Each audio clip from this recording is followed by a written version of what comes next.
Hi, I'm Jenny, and this is Katie. She's going to be my client.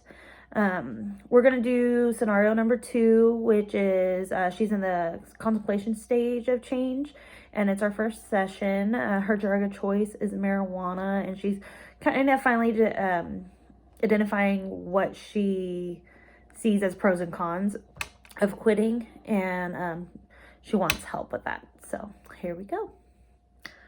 Hi, I'm Jenny. Hi, Katie. Katie, nice to meet you. So what brings you here today? Well, my parole officer, I got in trouble recently for getting caught with some marijuana, and I think it's just totally stupid because it's literally legal, like, everywhere else, so, but I'm here, and it's like, that's why I'm here, so. So your PO sent you? Yeah. And what did he say for why he was sending you, though? Well, I got in trouble for having possession of marijuana, and so he said I had to go to counseling as part of my parole. Okay, well, you're here, so that's good. Mm-hmm. Are you not wanting to be here, or? I mean, I just think it's kind of stupid. Like, I get that it's not legal in Idaho, but it's literally legal, like, all around us, so I don't really see the point, like, for me to be here, you know? I get that, but we do live in Idaho, Mm-hmm. and it is illegal, and you know that. Yeah. So what kind of led you to the charge? Like, what was the scenario for the charge that caused you to be here? Well, I was driving back from Oregon, and whenever I got pulled over because I was speeding, and whenever I got pulled over, they noticed that I had pot in my car from the store I had just gone to. So you went to, like, Ontario? Yeah. And you're coming back, pulled over for speeding, Mm-hmm. and you had... Yeah, because, you know, like, the speed limit, it changes right there, and it gets a lot lower, and so I just kind of wasn't paying attention. I was just, you know, trying to hurry up and get home, and the cop just pulled me over. So you said it's kind of stupid that it's not legal here, but it's legal everywhere else. But you're here, and in your assessment, it says that you're kind of at that point where you get it, but you don't get it. Like, you want to quit, but you don't want to quit.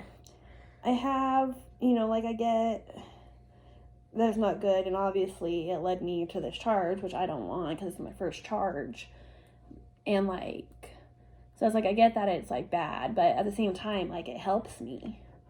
And so if it's helping me and helping, you know, like, getting me through my day and, like, decreasing my anxiety and stuff, then I just see that as a positive.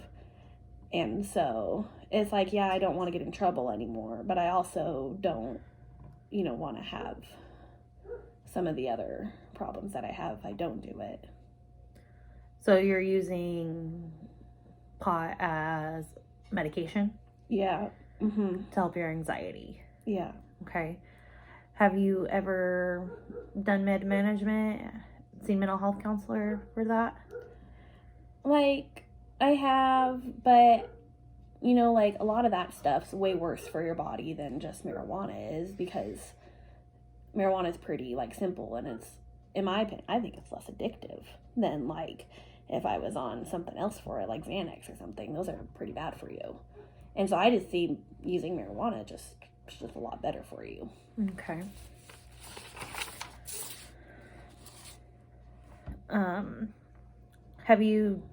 So you sound like you've looked into it for the addiction of it. So you don't think you're addicted? No. So you can quit anytime you want? When's the last time you used? Probably like 2 days ago. How much did you use? Not very much. I just a couple hits, I guess. Okay. Just to, like, ease the... How often whenever I get anxious, I just kind of just take a few hits every now and then I feel better and gets me through my day. Like, I don't use it a ton. How often would you say you use it to help your anxiety? Maybe like 3 or 4 times a week. Okay. I have the vape, and so it's pretty, inconspicuous that way. Okay. Have you ever used it when you weren't anxious? Sometimes, yeah, just to, chilling with my friends and stuff. So you're using it for more than just anxiety? I guess. Okay, when you're start feeling anxious, what's happening? Like, what's your common anxiety trigger? I don't know, just like a lot of stuff. Like, sometimes just like even going to work makes me anxious. Like, I don't know, I feel like tense about it sometimes. And sometimes, like if I have a big event coming up or if I'm going to be going out, then it just helps to just do a couple and just feel better. Okay. Is there times that you can just push through your anxiety, or do you always result into taking a couple hits? If I have it available, I'll use it, Like, I mean, I guess there's times whenever I just don't have it and I kind of have to get through it, but I'd rather use it because it just makes it a lot easier. Okay, so you're using it because it's convenient. Mm-hmm. And when your anxiety gets so bad, do you always have it with you? No, not all the time. Sometimes I leave it at home, but I mean, like I said, it's just a vape, so I can carry it around with me most places. Okay. Okay, so you start getting anxious, and that's what thoughts are bringing you to starting feeling anxious? I don't really know. Sometimes I just wake up feeling that way. Other times, like if I have a big assignment at work that I know is coming up and that I'm going to be pretty stressed out about, that can cause it. And sometimes it's just like I'm just going to be going out to dinner and I just want to be chill. And so you use it as a coping mechanism, I guess. Have you ever tried using other coping mechanisms? Not really. One of my friends, whenever I was younger, they, saw that I was having problems, so they gave me some, and it just worked, and so I just kind of stuck with it. Whatever works, I get that. But at the same time, you are now on probation because of the choices you made. Yeah, and see, and I don't want that, but at the same time, like, I want to be able to, get through my life, but I never meant to do it to get in trouble. Okay, so what we're going to do is we will work on identifying thinking errors. So that's the thought that led to a feeling that led to your action. So the action is you breaking the law and going to Oregon and get some more pot, or smoking pot, taking a couple hits to justify those feelings and thoughts, right? So we need to come up with new ways of coping with that so that we're not having those consequential actions. Yeah. Are you okay with looking into that?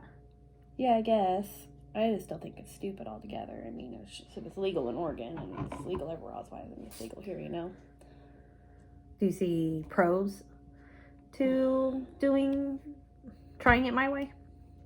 Yeah, I mean, I guess, like, as long as it's not legal here, I might as well try, to not get in trouble again. I don't want to end up in jail or anything, so. Alrighty. So we'll work on creating a relapse prevention plan to help with coping skills. and we'll give you those coping skills to rely on instead of self-medicating. Mm-hmm. Okay? Okay. All right, well, I think that's it. I don't know how well we did, but we did it. Sort of.